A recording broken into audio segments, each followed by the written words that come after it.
आर्हत वाङ्मय में कहा गया है, जो सहस्रम सहस्राणम संगा में दुज्जए जिणे एगम जिणिज अप्पाणम एस से परमो जाओ। दुनिया में समरांगण में भी लड़ाई होती है। आदमी आदमी के बीच कलह हो सकता है। राष्ट्र राष्ट्र के बीच सीमा आदि को लेकर विवाद, जंग, कलह की स्थिति पैदा हो सकती है। शास्त्रकार ने एक महत्वपूर्ण बात प्रस्तुत की है कि कोई संग्राम में योद्धा 10 लाख शत्रुओं को जीत ले, 10 लाख शत्रुओं को कोई योद्धा जीत लेता है तो विजय तो है। आम जनता की भाषा में बड़ी विजय है 10 लाख शत्रुओं को जीत लेना। परंतु यह परम विजय नहीं है। विजय तो हो सकती है, इतनों को जीता है, परम विजय नहीं हो सकती है। शास्त्रकार की भाषा में परम विजय होती है, पर किसकी होती है? एगम जिणिज अप्पाणम एस से परमो जाओ। एक आदमी 10 लाख शत्रुओं को नहीं जीत रहा है, एक केवल अपनी आत्मा को जीतता है।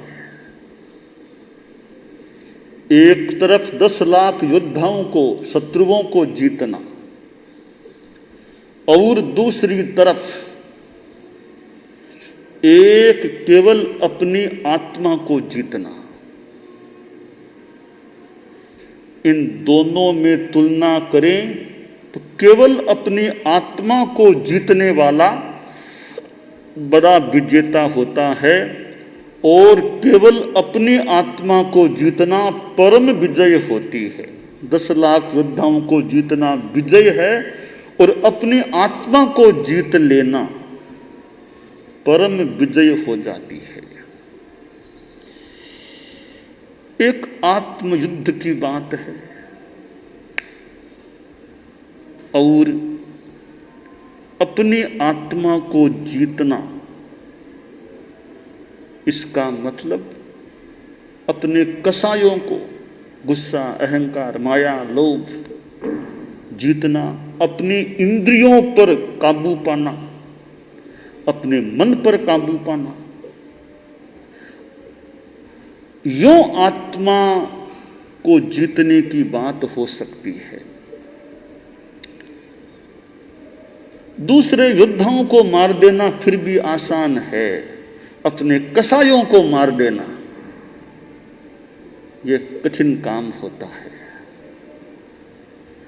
अपने मन को मारना, अपने कसायों को मारना, राग द्वेष को मारना, जिसने मन को मार लिया, मन को जीत लिया, बहुत बड़ा विजेता है वे।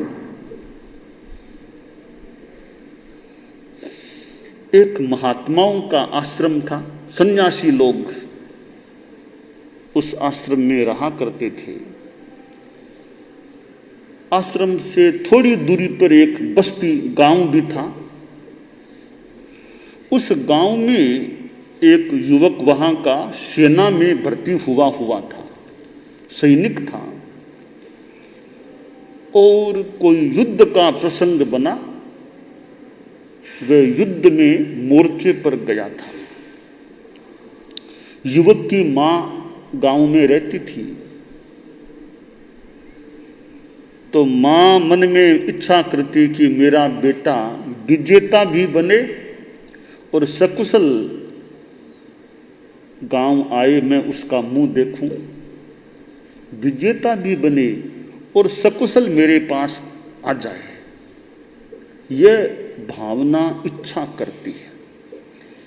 एक दिन उसने संकल्प किया कि यदि मेरा बेटा सानंद सकुशल गांव आ जाए युद्ध में सफलता प्राप्त करके, तो मैं और तो क्या कर सकती हूँ, एक गरीब परिवार की हूँ। एक सन्यासी जो हमारे पास में आश्रम है, किसी एक बाबा को अपने घर बुलाकर भोजन कराऊंगी, यह काम मैं करूंगी, मेरा बेटा सानंद आ जाए। संकल्प किया और एक सप्ताह के भीतर भीतर वह युवक जो सैनिक था, विजेता यानी शत्रु सेना को परास्त करके अपने घर गांव में आ गया। मां ने अपने लाडले बेटे को आंखों से निहारा, मानो आनंद की सीमा नहीं थी। बहुत खुशी हुई और कहा, बेटा बैठो, स्नान आदि करो, मैं तुम्हें तो भोजन बाद में कराऊंगी। पहले मेरा संकल्प किया हुआ है कि तुम सकुशल आ जाओगे तो मैं एक बाबा को, सन्यासी को भोजन कराऊंगी, तो मैं जा रही हूँ आश्रम में, किसी बाबा जी को लाऊंगी, पहले उनको भोजन कराऊंगी, मेरा संकल्प पूरा करूंगी, फिर तुमको खाना खिलाऊंगी।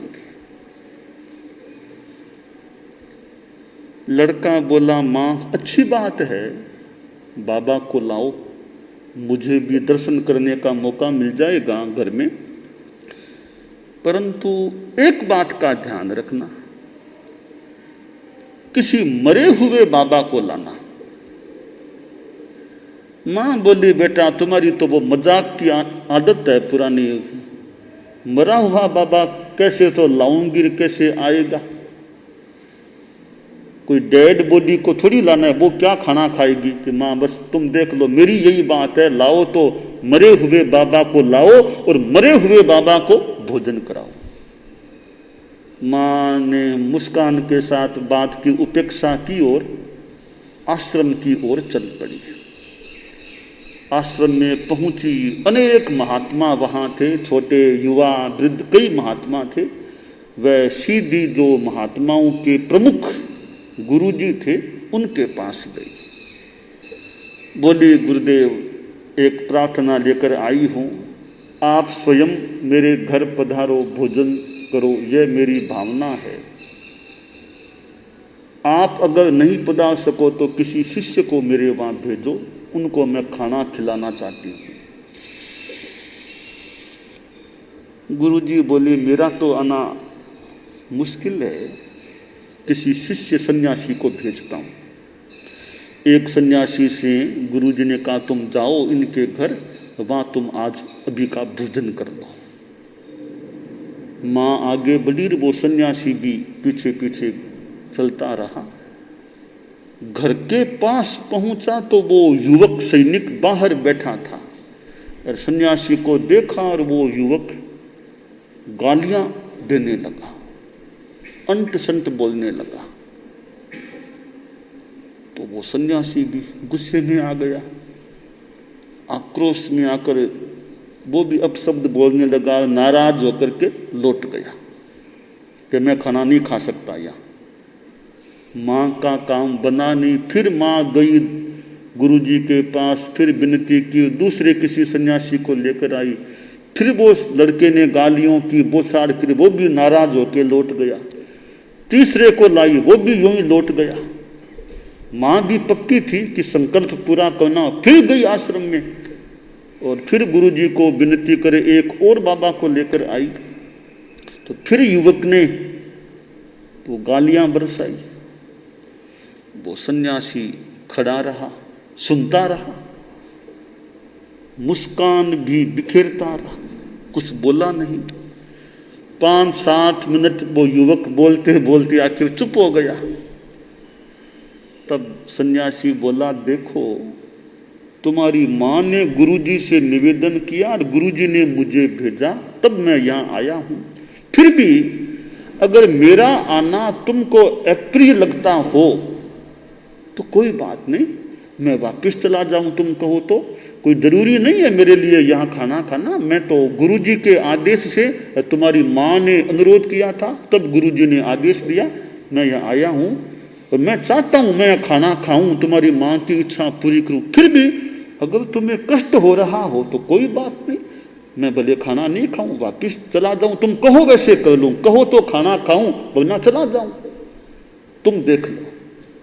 मुस्कान के साथ, मैत्री भाव के साथ, बिना कोई आक्रोश गुस्सा किए सन्यासी ने बात की।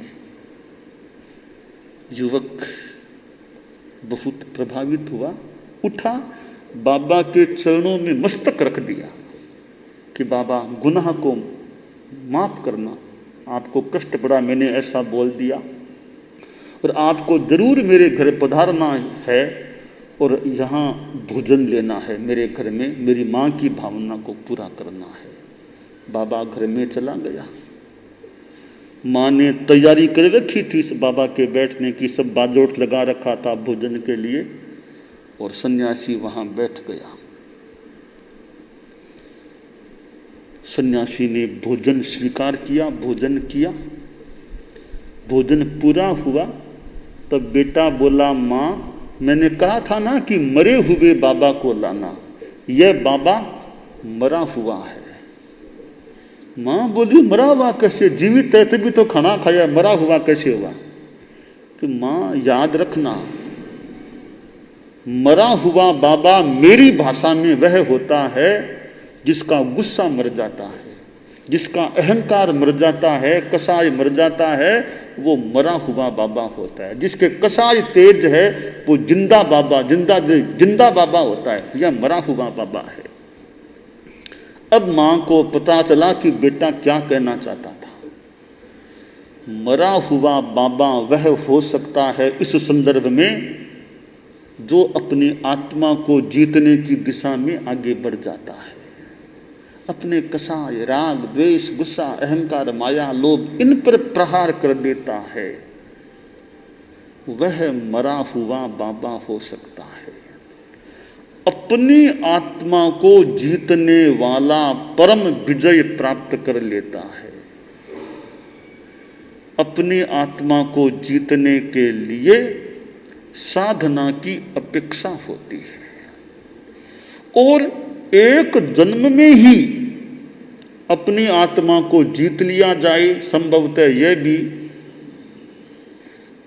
आमतौर से कठिन है। एक जन्म की साधना से यह परम विजय मिलना मुश्किल है। भगवान महावीर परम विजेता बने थे, परम विजेता बन गए थे, क्योंकि उन्होंने अपनी आत्मा को जीत लिया था। केवल ज्ञानी बन गए थे, तीर्थंकर बन गए थे। परंतु मुझे लगता है केवल एक जन्म की साधना से परम विजेता नहीं बन गए। पिछले जन्मों में, कितने जन्मों में उन्होंने साधना की थी। पर्युषण पर्व के दिनों में भगवान महावीर के पूर्व भवों का व्याख्यान किया जाता है। 27 भवों की, 26 भवों की व्याख्या होती है। उन एक 27वां भव तो वर्तमान का, बाकी पिछले 26 जन्मों में हम देखें किस किस जन्म में उन्होंने साधना की है, तपस्या की है। और वो साधना करते करते फिर भगवान महावीर के भव में आए, तब वह साधना संपूर्ति को मानो प्राप्त हुई। तो सिद्धि कठिन हो सकती है, परंतु पुरुषार्थ करने वाला, सम्यक पुरुषार्थ करने वाला, भले एक जन्म में न मिले सिद्धि, कई जन्म लगाने पड़े, परंतु आखिर सिद्धि प्राप्त हो सकती है। अपनी आत्मा को जीतना कोई छोटा मोटा काम नहीं है।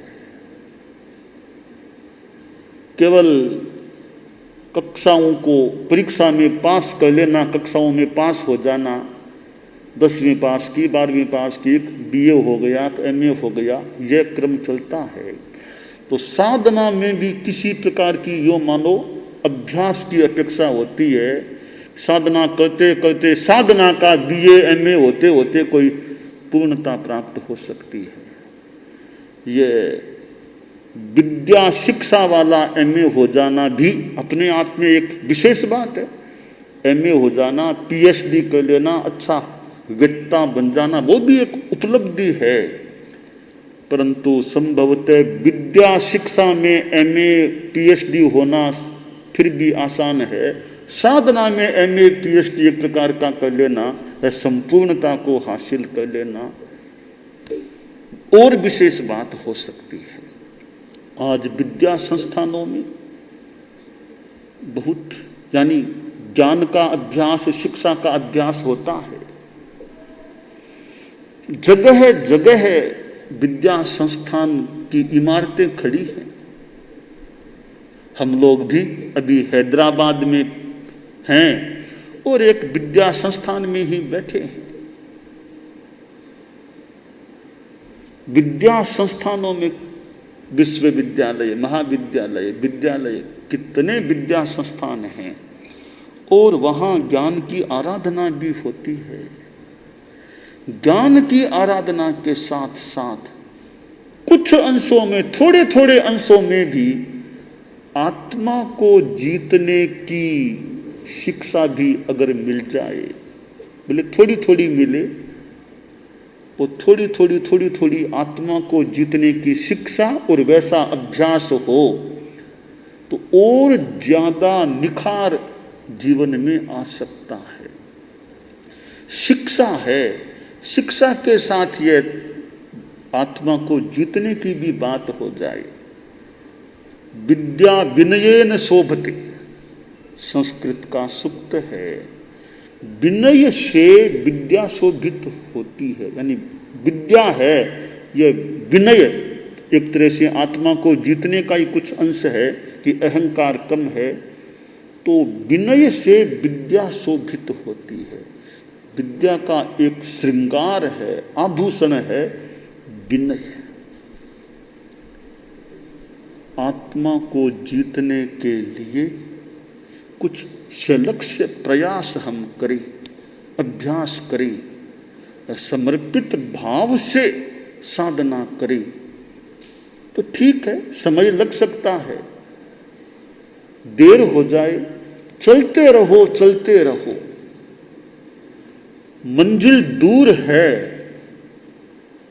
तो पहुंचने में देरी हो सकती है, परंतु मन में भावना हो कि मंजिल भले दूर है पर मुझे पहुंचना जरूर है, मुझे पहुंचना जरूर है, मेरी भावना पहुंचो कभी मंजिल पर।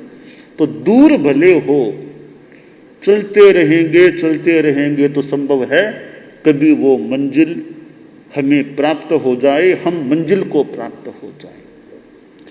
आत्म विजय की वो मंजिल भी दूर तो हो सकती है, जैसा मैंने कहा अनेक जन्म, उस मंजिल को पाने के लिए अनेक जन्मों की यात्रा, अनेक जन्मों में चलना साधना करना आवश्यक हो सकता है। तो ठीक है, अरे जहां अनंत अनंत जन्म आत्मा ने ले लिए हैं, 15, 20, 25, 30 जन्म, 100 जन्म भी और भी लेना पड़े, मंजिल मिल जाए तो बहुत अच्छी बात है। कहाँ अनंत जन्म में, कहाँ 50, 60, 100 जन्म। एक बाबा था, एक पेड़ के नीचे वो तपस्या साधना करता था। और एक कोई लड़का जा रहा था तो बाबा ने कहा, कहाँ जा रहे हो? तो कहा कोई योगीराज है आगे, उनके दर्शन करने, कुछ प्रश्न पूछने जा रहा हूं। तो बाबा बोला भी जाओ तो एक प्रश्न मेरा भी पूछ लो कि मेरी साधना कब सिद्ध होगी, कितने जन्म लगेंगे अब? तो ठीक है, पूछ लूंगा, मौका होगा तो। लड़का गया और आगे वो योगीराज के पास पहुंचा, दर्शन हुआ। अनेक प्रश्न थे, उनमें एक प्रश्न यह पूछा कि मुझे मार्ग में एक जंगल में पेड़ के नीचे सन्यासी मिला था और उसने पूछा है कि मेरे कितने जन्म और हैं, कब साधना सिद्ध होगी। योगीराज ने कहा कि जिस पेड़ के नीचे वह सन्यासी बैठा है, उस पेड़ में जितने पत्ते हैं उतने जन्म और उसको लेने पड़ेंगे, तब जाकर के साधना सिद्ध होगी। वे लड़का लौटते वक्त वापस आया, वो सन्यासी से मिला। सन्यासी ने कहा, जवाब लाया, हाँ लेके आ गया। क्या उत्तर दिया योगीराज ने? कि योगीराज ने कहा है कि जिस पेड़ के नीचे सन्यासी बैठा है, उस पेड़ में तुम जब उत्तर बताओगे मेरा, जितने पत्ते उस पेड़ में हैं उतने जन्म और लेने पड़ेंगे, तब साधना सिद्ध होगी। अच्छा, बहुत खुशी की बात है, आखिर मेरी साधना कभी सिद्ध हो तो जाएगी ना। भले इतने जन्म लूंगा, अरे अनंत जन्म आज तक ले लिए मैंने, अब तो कितने जन्म हैं, ये पत्ते आखिर हैं कितने, 1000 मान लो, 5000 मान लो, इतने तो हैं। तो अनंत जन्मों की तुलना में तो बहुत सीमा हो गई ना, कभी मेरी साधना सिद्ध हो जाएगी। तो अनेक जन्म भी लग सकते हैं साधना के सिद्ध होने में। हम बस प्रयास करें, अभ्यास करें, धैर्य भी रखें, क्योंकि धैर्य भी एक जीवन का गुण होता है कि धीरज रखो, धीरे धीरे ठाकरा, धीरे धीरे धैर्य रखो। आम को फलते पहले कहा जाता 12 बरस, पुरानी बात होगी 12 बरस, कभी धैर्य रखो, कभी फल की प्राप्ति हो जाएगी। तो साधना में भी विचलित नहीं होना कि इतनी साधना कर ली, अब तक सिद्धि नहीं मिली, अरे अब तक क्या, और करो साधना, अनंत जन्म के सामने कई जन्म और लेने पड़ेंगे, लो। पर साधना में तत्परता रखो, मजबूती रखो, आलस्य मत करो, तत्परता रखो, सलक्ष्य पुरुषार्थ करो। बस पुरुषार्थ एक ऐसा साधन है जिसके द्वारा सिद्धि प्राप्ति हो सकती है। तो सिद्धि का साधन साधना है, पुरुषार्थ है, सम्यक पुरुषार्थ है। आत्म विजय की साधना के लिए आध्यात्मिक पुरुषार्थ अपेक्षित होता है। भले उसको हथियार मान लो कि विजय के लिए हथियार चाहिए, बस यह सम्यक पुरुषार्थ है, आध्यात्मिक प्रयास है। इस हथियार का उपयोग करें तो हमारे जो कसाई के भाव हैं, राग द्वेष आदि आदि, वे कमजोर पड़ेंगे और एक दिन वे संपूर्ण क्षय को प्राप्त हो जाएंगे। तो फिर वो आत्मविजय की बात भी उपलब्ध हो जाएगी। परम पूज्य आचार्य तुलसी, परम पूज्य आचार्य महाप्रज्ञ प्रेक्षा, ध्यान, अनुव्रत, जीवन विज्ञान, ये बातें बताते थे। अब इन बातों से आदमी अच्छाई की ओर आगे बढ़ सकता है। ठीक है, परम विजय की बात मान लो दूर है, परम विजय का कुछ अंश भी प्राप्त कर लें तो भी ठीक है। तो अनुव्रत, छोटे छोटे नियम जीवन में आ गए।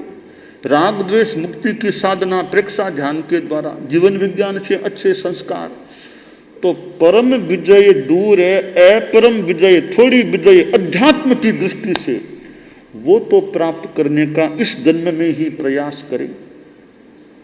आदमी के संस्कार अच्छे हो, आदमी बेईमानी से बचे, हत्या हिंसा से बचने का प्रयास करे, नशा मुक्त जीवन जिए, सद्भावना, नैतिकता, नशा मुक्ति की बातें हम अहिंसा यात्रा में भी बताते हैं। अच्छे गुण विकसित हों, अच्छे संस्कार विकसित हों, तो बस जागे शुभ संस्कार, समय का अंकन हो।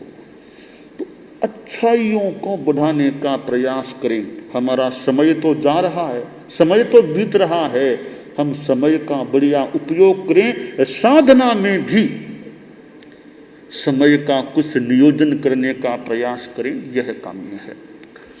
दानान सेठम अभयपयाणम सच्चेषु या अणवज्जं वयन्ति तवेषु या तमबंभचेरम लोगुत्तमे समणे गणाय पुत्ते। अरहंता मंगलम सिद्धा मंगलम साहू मंगलम केवली पन्नत्तो धम्मो मंगलम। अरहंता लोगुत्तमा सिद्धा लोगुत्तमा साहू लोगुत्तमा केवली पन्नत्तो धम्मो लोगुत्तमो। अरहंते शरणं पवज्जामि सिद्धे शरणं पवज्जामि साहू शरणं पवज्जामि केवली पन्नत्तं धम्मं शरणं पवज्जामि।